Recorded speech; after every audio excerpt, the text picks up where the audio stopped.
हजुर धेरै स्वागत छ आयुर्वेदिक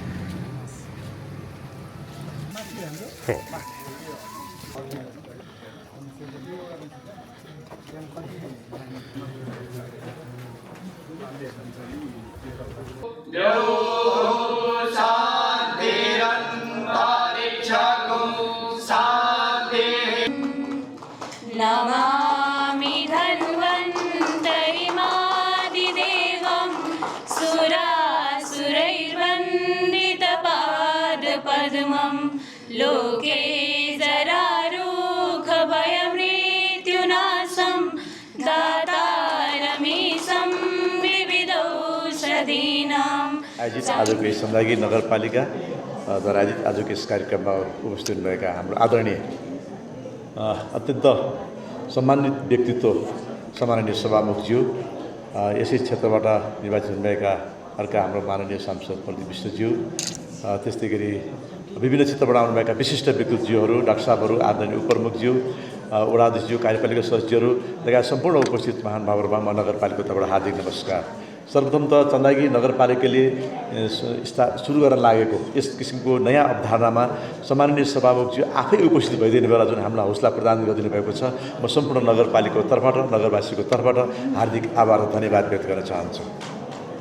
र यो एउटा नौलो प्रस्तुति थियो हाम्रो नगरपालिकामा। हामी नगरपालिकामा स्वास्थ्यको दृष्टिकोणले हामी दुई किसिमबाट हामी गइरहेका छौँ। एउटा आधुनिक चिकित्सा पद्धति जो हाम्रो परम्परागत चिकित्सा पद्धतिमा फरक छ, त्यो अहिले नयाँ मोडर्न सिस्टमबाट गइरहेको छ भने अर्को चाहिँ हाम्रो प्राचीन चिकित्सा पद्धति जो परम्परागत चिकित्सा पद्धतिमा हामी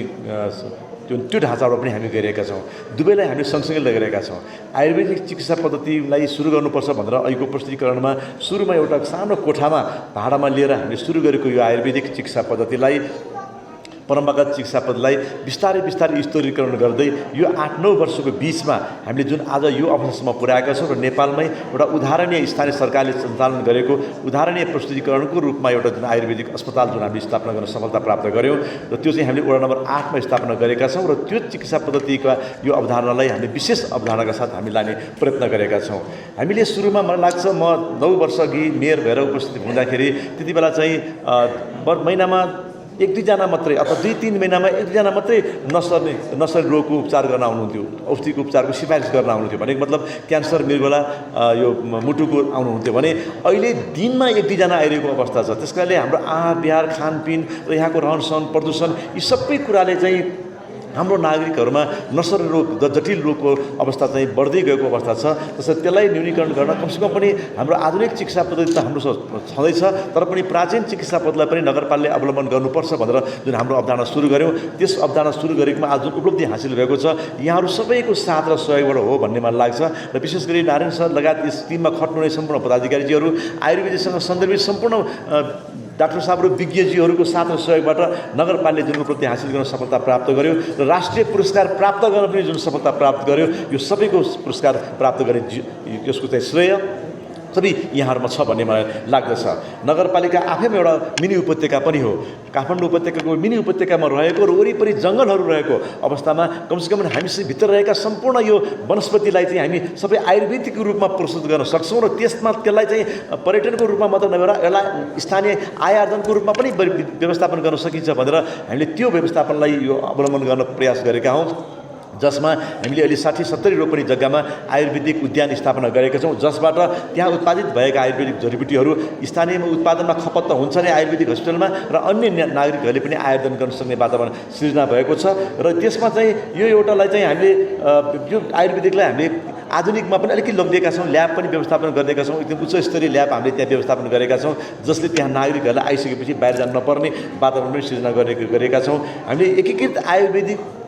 ग्रामको स्थापना गर्नको लागि जुन सामान्य सभामुखज्यू समक्ष हामीले अनुरोध गरेका छौँ, यहाँहरूको प्रयासबाट कमसेकम पनि यो केन्द्र स्थापना हुन सक्यो भने यो नगरपालिका छुट्टै पर्यटन क्षेत्रको रूपमा एउटा नयाँ आयाम थपिन्छ भन्ने मलाई लाग्छ। र त्यसमा यो वनस्पतिले भरिपूर्ण भएको यसमा नगरपालिकामा अहिले विभिन्न प्राकृतिक पर्यावरण अवलोकन गर्न आउने पर्यटनहरू, मनोरञ्जन गर्न आउने विभिन्न पार्कहरूमा आउने पर्यटनहरू र स्थानीय सेवा लिनको लागि आउने विभिन्न क्षेत्रबाट आउने पर्यटकहरूको रूपमा मात्र नभएर आयुर्वेदिक रूपमा पनि पर्यटनको रूपमा विकास गर्न सकिन्छ भन्ने अवधारणा जुन हामीले अब यो कार्यक्रम अगाडि बढाएका छौँ यसले बिस्तारै सफलता प्राप्त गर्दै गएको छ। सामान्य सभाज्यू मार्फत नेपाल सरकारबाट यसलाई चाहिँ सही ढङ्गबाट स्वीकृति प्राप्त हुन सक्यो भने हामी नेपालमै पहिलो यस्तो नयाँ ढङ्गको आयुर्वेद स्थापना हुन्छ भन्ने हामीलाई लाग्छ। र नगरपालिकाभित्रका विभिन्न धार्मिक क्षेत्रहरूका पर्यटकहरू मत्स्यनारायण माछानारायण मन्दिरहरूमा जो 25 लाख भोजन आउनुहुन्छ, माता तीर्थ स्थलमा आमाको मुखेर एकमात्र नेपालको प्रमुख धार्मिक स्थलहरू छ, इन्द्रदहको प्रमुख धार्मिक स्थल छ जो लाखौँ लाख भजन आउनुहुन्छ, सात गाउँले बेला हुने विष्णुदेव मन्दिर परिसरमा लाखौँ लाख भजन आउने धार्मिक पर्यटक स्थली छ। त्यो बाहेक यो क्षेत्रमा रहेका धार्मिक सांस्कृतिक ऐतिहासिक जात्रा पर्व गुठी बाजा गाजालाई सम्पूर्ण जीवन्त राख्नको लागि नगरपालिकाको र यहाँहरू सबैको प्रयासबाट जुन सफलता हासिल गर्न सफलता प्राप्त गर्यो यो आफ्नो परम्परागत रीतिरिवाज र संस्थान मात्र होइन कि यसको व्यवस्थापन पनि यसले मुख्य भूमिका निर्वाह गरेको हुनाले पर्यटक क्षेत्रको रूपमा जानको लागि नगरपालिका बिस्तारै अगाडि बढेको छ र यसबाट पनि अब थप नयाँ आयाम थपिनेछ भन्ने मलाई लाग्छ। र मलाई लाग्छ यसको साथसाथै नगरपालिकाले आधुनिक शिक्षा पद्धतिलाई पनि सँगै ल्याएको छ। स्वास्थ्यमा गर्नको लागि नगरपालिकाले अहिले 15वटा वडामा हाम्रो चाहिँ यो वडा कार्यालयमा चाहिँ स्वास्थ्य स्तरीकरण गरिसकेका छौँ र थप सहरी स्वास्थ्य केन्द्र पनि स्थापना गरेर जम्मा 19वटा स्वास्थ्य संस्थाबाट नगरपालिकामा सेवा प्रवाह भइरहेको छ। त्यस्तै गरी अहिले हामीसँग चाहिँ ल्याब टेक्निसियन सहितको सबै वडामा ल्याबहरूको व्यवस्थापन गरिदिएका छौँ जो बिहान 8 बजीदेखि 4 बजीसम्म डाक्टर सेवा पनि व्यवस्थापन गरेका छौँ। एक वडा एक डाक्टर भनेर एक वडा एक डाक्टर जाँदाखेरि कम्तीमा पनि आफ्नो वडामा आफैले त्यो सेवा प्राप्त गर्न सक्ने वातावरण पनि तयार भएको छ। 15वटामा हाम्रो घर दैलो नर्सिङ सेवा प्राप्त गरेका छौँ, उपलब्ध गराएका छौँ, जसबाट नागरिकहरूले 15वटाका नागरिकहरूले त्यो आधुनिक सेवा पनि प्राप्त गरिरहेको छ भने 149जना महिला स्वयंसेविकाहरूले घर घरमै गएर चाहिँ स्वास्थ्य सेवाका सचेतनाहरू अप्नाएको अवस्था छ भने 60 वर्ष नआएका सबै नागरिकहरूलाई सुगर प्रेसरको औषधि खानको लागि औषधि खरिद गर्नको लागि खातामै हामीले 800 रुपियाँ पैसा नगद उपलब्ध गराइदिएका छौँ, जसबाट नागरिकले हाम्रा डाक्टर साहबले प्रेस्क्राइब गरेको औषधि खान सक्ने वातावरण पनि तयार भएको छ। कर्मचारी, जनप्रतिनिधि, शिक्षक, महिला स्वास्थ्य स्वयंसेविका सबैलाई हामीले स्वास्थ्य बिमा पनि गरिदिएका छौँ, जसबाट अलिकति यसले सजिलो भएको छ। नगर अस्पतालमा एउटा न्यूनतम आधारभूत सम्पूर्ण सेवाहरू हामीले त्यहाँ व्यवस्थापन गरिदिएका छौँ। इको, इसिजी, युएसजी, भिडियो एक्सरे लगायतका सम्पूर्ण बर्थिङ सेन्टर लगायतका सम्पूर्ण न्यूनतम आधारभूत व्यवस्थापन नगरपालिकाले गर्दै गरेको छ भने अहिले 20 करोडको लागतमा नगरपालिकाले अन्तिम चरणमा भवन निर्माण गर्ने सम्पन्न हुन लागिसकेको छ। त्यस पश्चात सबै सेवाहरू चाहिँ आधुनिक सेवा त्यहाँ प्राप्त हुनेछ भन्ने मलाई लाग्छ भने अन्तर्राष्ट्रिय सरकार समन्वय पनि हामीसँग गरेका छौँ। जर्मन सरकारबाट केएफडब्ल्यूको सरकारबाट हामीले चाहिँ अहिले चाहिँ जर्मन सरकारबाट 1 अर्बको लागतमा well equipped material satellite hospital पनि निर्माण हुन लागिरहेको छ। अब असोज महिनामा हामी त्यो जमिनको चाहिँ भवन निर्माण गर्ने सुरु गर्न लागिरहेका छौँ। यसरी नगरपालिकाका नगरवासी मात्र नभएर छिमेकी गाउँपालिका छिमेकी नगरपालिकाहरूबाट पनि हाम्रो नगरपालिकाका स्वास्थ्य सेवा केन्द्रहरूमा चाहिँ सेवा दिन सक्ने वातावरण तयार भएको छ। यो आयुर्वेदिक हस्पिटलमा पनि विभिन्न क्षेत्रबाट बाहिरबाट अरू विदेशबाट पनि आउन सक्ने छ भने नगरपालिका अस्पतालमा पनि धाद, धुनीबेसी, चितलाङ लगायत अरू मकवानपुर लगायतका जिल्लाहरूबाट पनि हाम्रो नगरपालिकामा सेवा दिने अवस्था प्राप्त भएको छ। यसले गर्दाखेरि हाम्रो जुन यो नगरपालिकाले स्वास्थ्य क्षेत्रलाई पनि एउटा पर्यटन हबको रूपमा लैजाने, शिक्षामा पनि हामीले त्यही ढङ्गले लगिरहेका छौँ। अब यो पर्यटन क्षेत्र त छँदैछ, त्यसमा पनि आयुर्वेदिकबाट पनि हामीले पर्यटन क्षेत्रको रूपमा विकास गर्न सक्यो भने सबै क्षेत्रबाट नगरपालिका कालदेखि प्रवेशद्वारको रूपमा रहेको नगरपालिका अब पनि लाखौँ लाख पर्यटकहरू दैनिक रूपले हाम्रो नगरपालिका भएर ओहोरदोहोर गरिरहेको अवस्थामा यात्राहरू ओहोरदोहोर गरिरहेको अवस्थामा यो क्षेत्रले पनि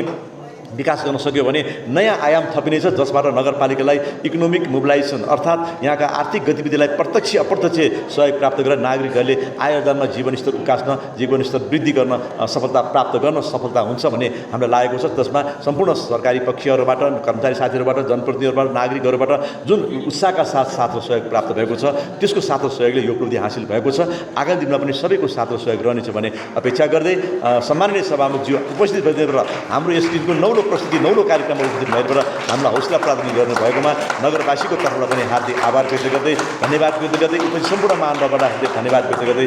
म यहाँ बिदा हुन चाहन्छु र